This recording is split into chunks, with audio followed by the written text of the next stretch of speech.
Welcome to this brief overview of managerial economics. Economics is the science of making decisions in the presence of scarce resources. Resources can be anything that's used to produce a good or a service or achieve a goal. Decisions are important because when these resources are scarce, this implies that a trade-off may be necessary.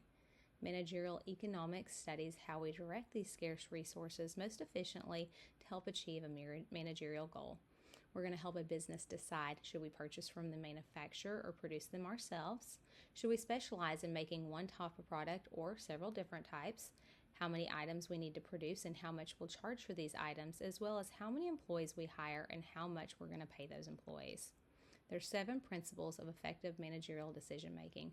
Number 1, identify goals and constraints. Number 2, recognize the nature and importance of profits.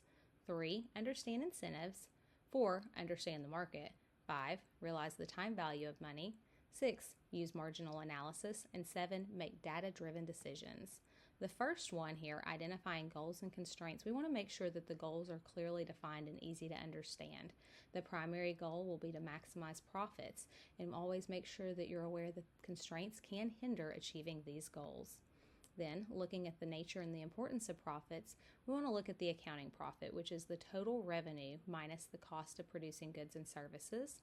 The economic profit, which is the difference between the total revenue and total opportunity cost, as well as opportunity cost, which is the explicit cost of a resource plus the implicit cost of giving up its best alternative. The role of profits is going to signal to resource holders where society values the resources most highly. When understanding incentives, we want to see how changes in profits provide an incentive to resource holders to alter their use of these resources. Incentives can impact how resources are used and employees' efforts. It's the manager's job to make sure that they're offering incentives that are going to help get the most production out of these employees. When we look at the markets, we want to make sure that we understand that each market's going to have 2 different sides. So those 2 sides are going to be one for the buyer and one for the seller. There's going to be 3 different rivalries in economic transactions that will affect the bargaining power of the consumers as well as the producers.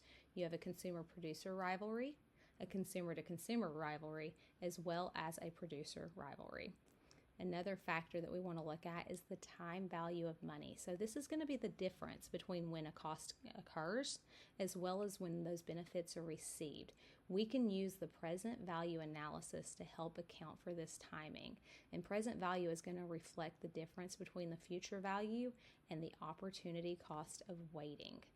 Using marginal analysis, we're going to look at the marginal benefit, which is the change in total benefits arising from a change in the managerial control variable.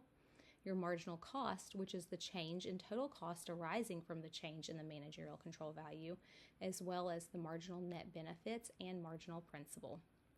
Lastly, looking at making data-driven decisions. How do managers make these decisions? So a few ways they can do this is getting data from published studies, hiring a consultant, looking at economic models, as well as regression analysis.